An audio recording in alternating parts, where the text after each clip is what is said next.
بسم الله الرحمن الرحيم الحمد لله والصلاة والسلام على رسول الله أما بعد.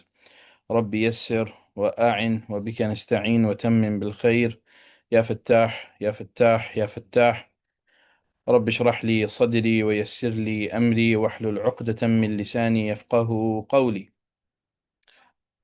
السلام عليكم ورحمة الله وبركاته أيها الأكارم، أرحب بكم في هذا الاجتماع الافتراضي، وإن شاء الله تعالى سنتكلم بإذن الله الكريم عن المنفلوطي وعن كتابه النظرات بإذن الله الكريم. I welcome you all to this webinar, to this virtual meeting, in which inshallah ta'ala we're going to talk about al-Manfaluti and his compendium of essays, known commonly as al-Nazarat.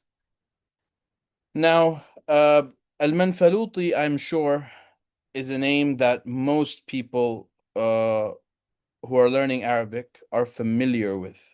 Most people who are students of the Arabic language, are talabatul ilm and students of the Sharia, and have some exposure to the Arabic language, will be familiar with the name of Mustafa Lutfi al-Manfaluti.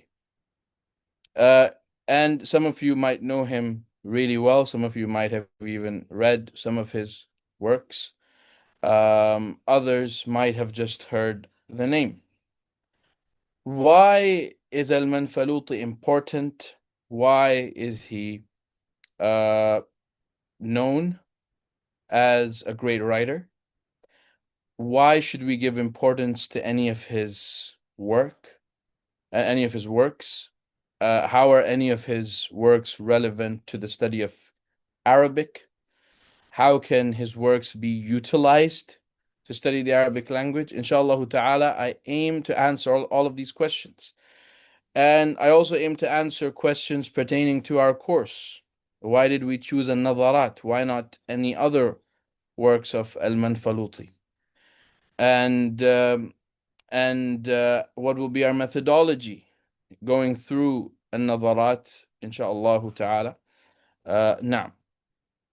Now, as far as Manfaluti himself is concerned, he's an Egyptian. He was an Egyptian writer, and he's mainly known for his prose. He's a prose stylist, and he lived in the late 19th, early 20th century in Egypt. Surprisingly, he didn't really know any foreign languages. When people might read the titles of some of his books, some of his short stories and other stories, Ash-Sha'ir and others, they might think that, Manfaluti knew French or other works, but no, he didn't really know any European languages. In fact, he didn't really have any direct connection with the West itself, apart from the overall Western influence that was there in Egyptian academia. For those of you who have studied uh, the history of Egypt, you will be aware that during the time and the reign of Muhammad Ali Pasha, a lot of foreign European teachers were brought in, medical schools were established, and these European teachers they essentially laid the foundation for modern academia in Egypt. So that athar, of course, that Western athar was there in Egyptian academia, but apart from that, Manfaluti didn't really have any further connections with Europe or the West. He was al-Azhar trained, memorized the Quran at a young age, and during his time at al-Azhar, he was recognized for his special abilities. He was recognized by and aided by uh, Muhammad Abduh, right? And I'm sure you've all heard of Sheikh Muhammad Abduh. Now, I'm not here to discuss the views of Muhammad Abduh, and where traditional scholars disagree with him, and some of his odd views that he held. Nonetheless, he was an influential figure, a literary figure as well, and he did influence the religious climate around him. Whether that influence was fully good or fully bad, or partially good or partially bad, you can always go back to history books and read that. Um, Muhammad Abduh, through his connections, was also able to help al-Manfaluti. And Manfaluti, he started to write at that time. طيب. Now, al-Manfaluti held various positions, right? They mainly had to do with writing, kitaba. Um, and he wrote short stories. He adapted European stories as well, and he wrote his original essays. Now, you might ask, if he didn't know any European languages, then how did he, adapt uh, European stories, French stories? The answer is, there are people around him who translated those stories for him. And then Manfaluti, he rewrote those stories and adapted those stories into his own unique prose style. Now, Manfaluti was read during his lifetime. He was appreciated, and his style was a style that was liked. Now, his style, it wasn't a completely modern style, nor was it a completely classical style of writing. It was sort of a bridge between those two styles. And that's what really makes al-Manfaluti's writing important. طيب. Now, one of the reasons we chose al-Nazarat as opposed to any of his other works is because al-Nazarat is a collection of honest essays. Uh, they are a reflection of Manfaluti's thoughts. They deal with oftentimes very real problems, very real human emotions. For example, his first essay is called Al-Ghad. It's about, tomorrow. And he talks about the human dilemma, the dilemma of life, the unexpected nature of the future. We don't know what's going to happen the very next second. And he, conveys that a lot of these ideas in a very amazing, very brilliant, very eloquent manner, using different techniques, different linguistic devices, which inshallah we will discuss in our first session, in which we will cover inshallah ta'ala this essay of his, Al-Ghad, bi'idhnillahi al-kareem. So what makes al-Manfaluti important is that his writing style is a bridge between the classical and the modern.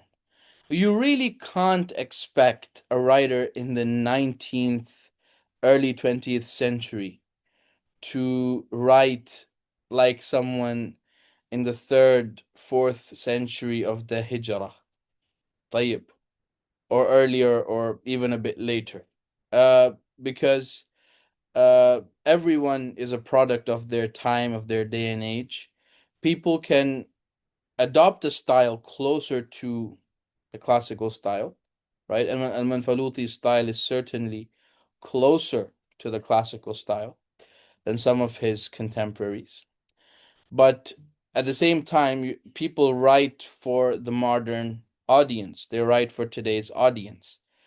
And if you're writing for today's audience, your style cannot be a completely and fully classical style. You can't really fully write like Ibn al-Muqaffa' or others. Now, so al-Manfaluti's work is a good introduction into the Arabic into Arabic texts. Why is it a good introduction, right? Now, someone might ask at this stage, why do we even need to read these types of texts? Why not just stick to the Shar'i mutun, you know, books on fiqh, aqaid, usul, tafsir, etc., hadith. Let's just gain our vocabulary from that. Now, I don't disagree with that idea at all. Uh, you should be studying, if you're a student of the Sharia, you should be studying these texts, and apart from learning from their contents and progressing in these disciplines, you should be benefiting from the language of these texts. In fact, there are the classical systems, study systems in the Ajami world, at least the non-Arab world. They largely depended on these mutun, on these treatises and these texts to teach students Arabic. The Dars Nizami here in Pakistan, for example, that was one of the aims of, or that was one of the main methods that they used to teach students Arabic and Arabic reading. Of course, it wasn't, the mutun weren't the only thing. You had at different stages, different literary texts that were taught, that were added, to add a level of breadth to the vocabulary that they wanted the students to acquire. So I don't disagree with this. You should be benefiting in your Arabic from these mutun as well, not just progressing in those disciplines. However, however, the mutun that you study will most likely use mostly very specific specialist register, as we call it in linguistics. It will be filled with the parlance and the jargon of that discipline. No doubt you can acquire benefit overall from those texts, from the sentence structures and whatnot, but still those texts, they will be heavy with the technical terminology of that discipline. And so you need to have experience reading things other than these technically dense mutun. طيب. You need to learn other than this technical vocabulary as well. And that's why you need to study adab, right? And you need to study adab of different time periods and ages. طيب. It's not that adab in the contemporary period is completely useless. No, you have some excellent poets who deserve to be studied. They can bridge a gap that exists for you between today's adab and yesterday's adab. طيب. The adab of the past, the classical adab. Of course, main importance should be given to Jahili and early Islamic adab of the Umayyad period, and that the adab of the Abbasid period is also relatively important. Naam, those are the main, if you like, those are the main periods those are the main periods you should focus on. But that doesn't mean that adab of later scholars should not be studied, should not be read. It should be studied. The later shu'ara and the writers of Nathar, etc., they should be read. Otherwise, we would be uh, missing out on a lot in reality. So, to learn Arabic in general outside the technical parlance used in the mutun, you need to read the likes of al-Manfaluti. طيب. Now, someone just today asked me this question that commonly the works of Sheikh Abul Hassan Ali al-Nadawi are studied for teaching students Arabic reading. So where would al-Manfaluti come in? To be very honest with you, technically the works of Sheikh Abul Hassan Ali al-Nadawi, they're easier than al-Nazarat. His qisas and his al-Qira'at al-Rashida are both easier reads than al-Nazarat. So if you were like designing a step by step curriculum, you would, and you really wanted to include qisas and al-Qira'at al-Rashida in it, then they would be studied before al-Manfaluti. However, you can also start with al-Manfaluti.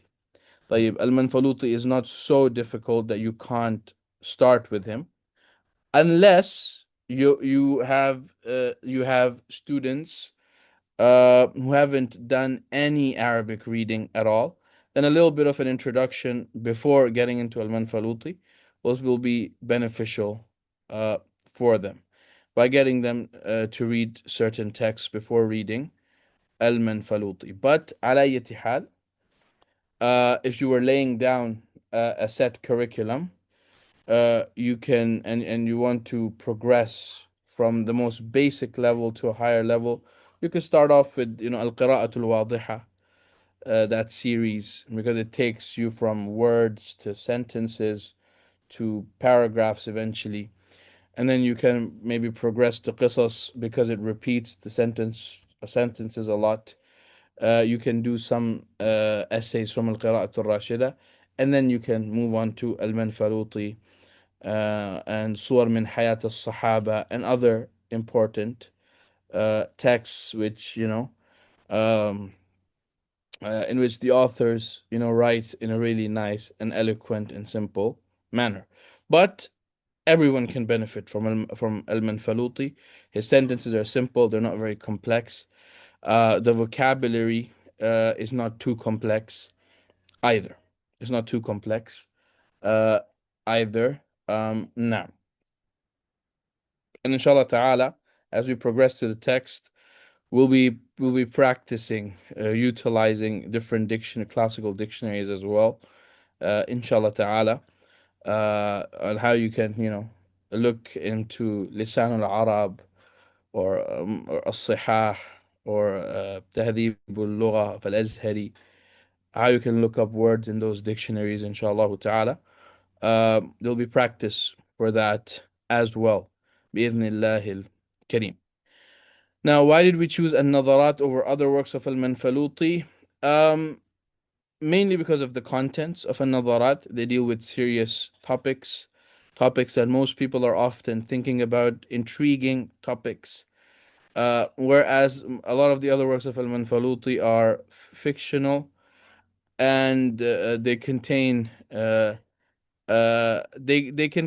un-Islamic themes. Now, that doesn't mean you can't read them.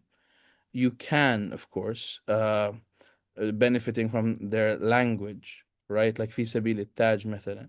It's written in a very, it's essentially like a Greek tragedy, right? I mean, for those who've read Greek tragedies, uh, like Oedipus Rex and others, but it's not as graphic as Oedipus, but it is still, very much written like a Greek tragedy. I mean, if you replace, uh, I mean, I would, if it was written in English and you had all Greek names, I wouldn't be surprised, or I wouldn't think that it wasn't a Greek tragedy.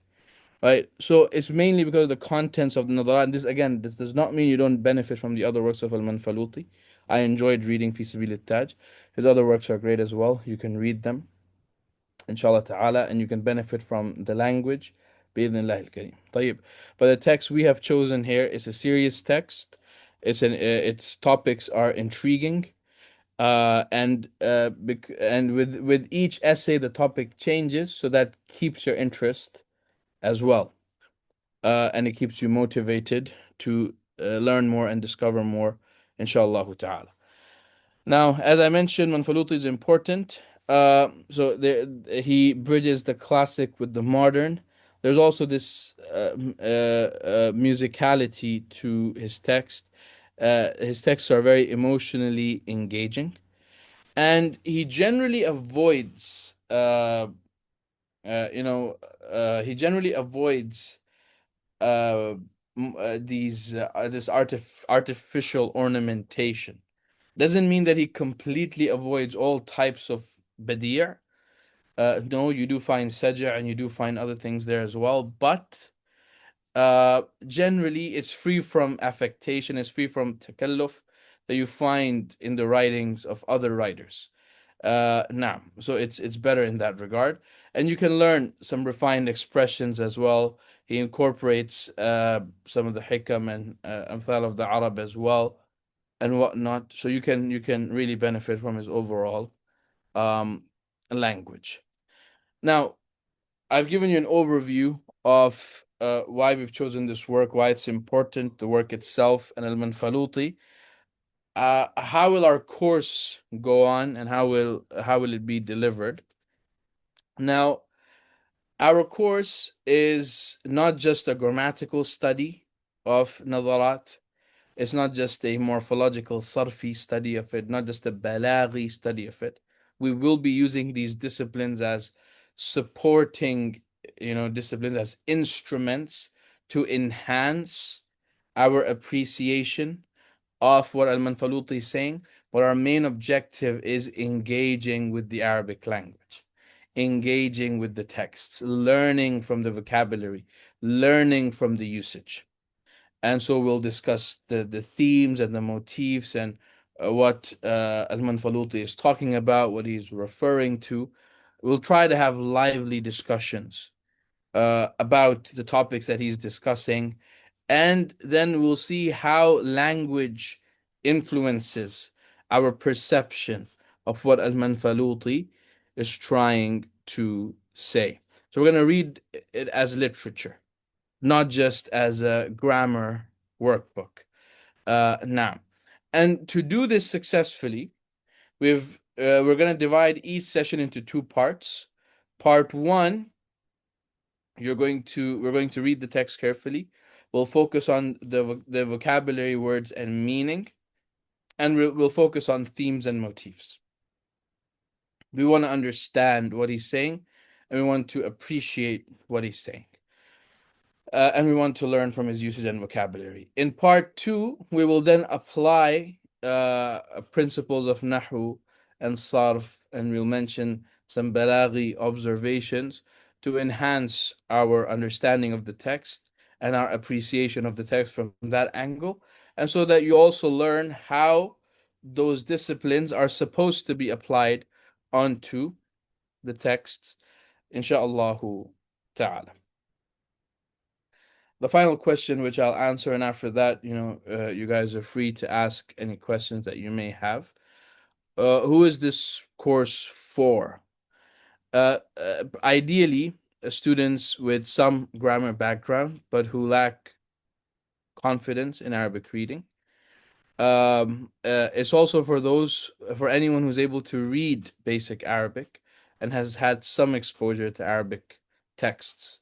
Those who don't know grammar can benefit from the first part of each session.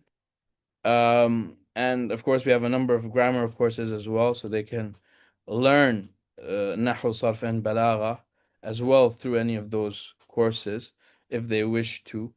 بإذن الله الكريم. Now, so that's my presentation, and inshallah ta'ala, if anyone has any questions, I'll be more than happy to answer them. Barakallah fikum.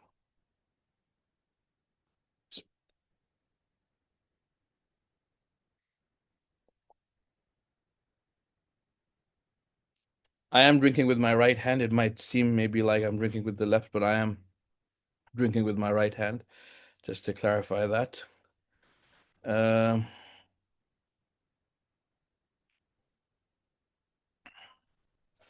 Excellent question. Barakallahu feek wa alaikum assalam. And guide reading courses, not much ground is covered because students struggling with very basic vocabulary. No. So what we're gonna do is, inshallah ta'ala, a list of blocking vocabulary words. But in language instruction, the difficult vocabulary words we tend to call them blocking vocabulary. Right? So lists of those will be shared with you, inshallah ta'ala, along with different dictionary meanings, inshallah ta'ala. There will be some dictionary practice which will be given to you to do on your own, uh, and then I'll be more than happy to guide you through our discussion group, inshallah ta'ala, in that regard. But we're not gonna stop reading because we're just gonna focus on explaining the vocabulary of just one paragraph. No. We will share vocabulary lists before the sessions. Students will be expected to do a bit of reading on their own, to figure things out on their own before the session, and to go through that vocabulary list as well, on their own too, inshallah ta'ala. And بإذن and yeah, so within the session itself, we will go through the most difficult or the most unusual or words which are like gharib to us. طيب, we'll go through them, inshallah ta'ala. And then if any individual word is difficult for students to understand in the class, I'll quickly just explain the meaning and then we'll move on further, inshallah ta'ala. We're not going to do morphological analysis of every individual word, nor grammatical analysis of every individual sentence. Because as I explained, the aim is to learn the language naturally, to adopt the usage, and so on and so forth. And if anyone later has any questions about grammatical structures or the like, I'll be more than happy to uh, answer them. All right, excellent question as well. How does Manfaluti compare to At-Tantawi? Both are excellent writers. I enjoy reading them both. If you read Tantawi's Sur wa Khawatir, other works, his writing is more simple. I do recommend students to benefit from At-Tantawi. Alhamdulillah, I have all of his works there as well, alhamdulillah. So I recommend reading At-Tantawi 100%.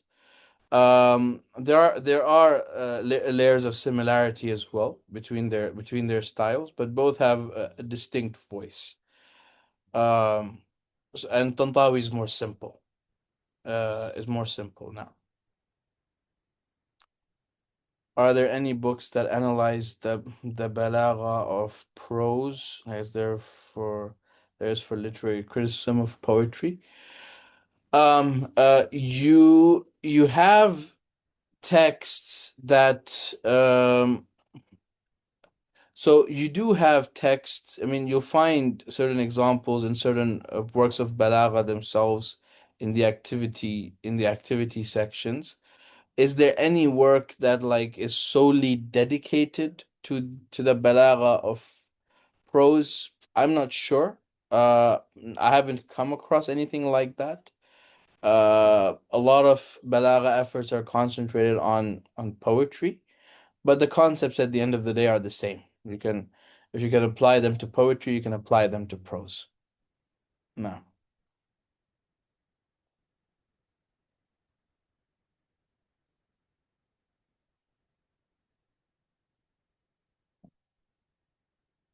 Wa alaikum assalam, brother said, can I ask a question outside of this course?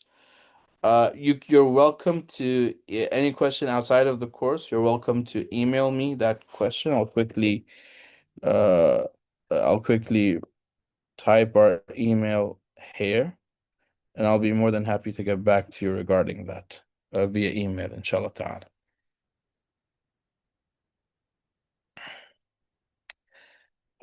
علل النحو. علل النحو will most likely refer to the ta'lilat, the grammatical reasonings that are given by the grammarians in advanced texts for particular grammatical rules.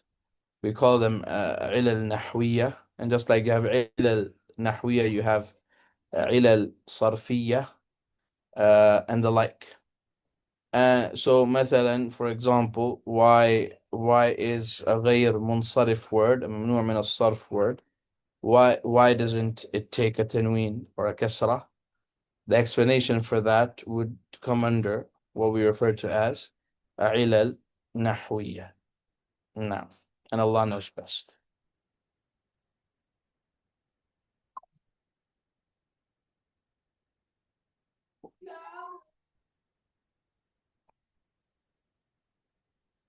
Or مثلا, why is the فاعل مرفوع? Why is the مفعول به منصوب? Um, amongst other things. And you'll find these discussions in the likes of شرح ملا جامي, شرح الرضي على شرح الرضي على الكافية, the شرح في ابن يعيش, uh, المفصل by الزمخشري, and so on and so forth. Now,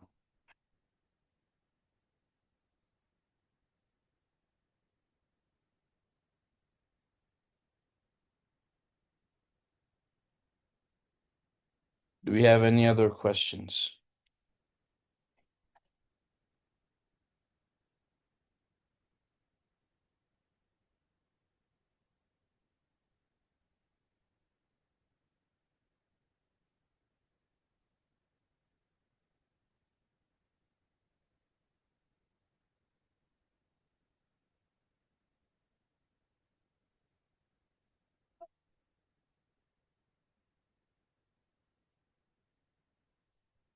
All right, since there are no further questions, and of course uh, I'll leave my email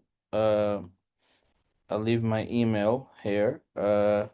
If any of you have any questions, feel free to email us, inshallah ta'ala.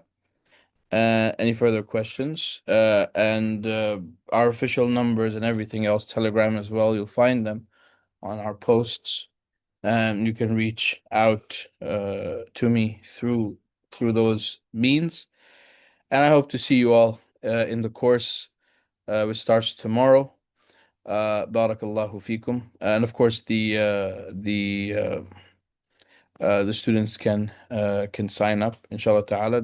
We have the registrations are open. And we begin tomorrow, بإذن الله. Barakallahu fikum.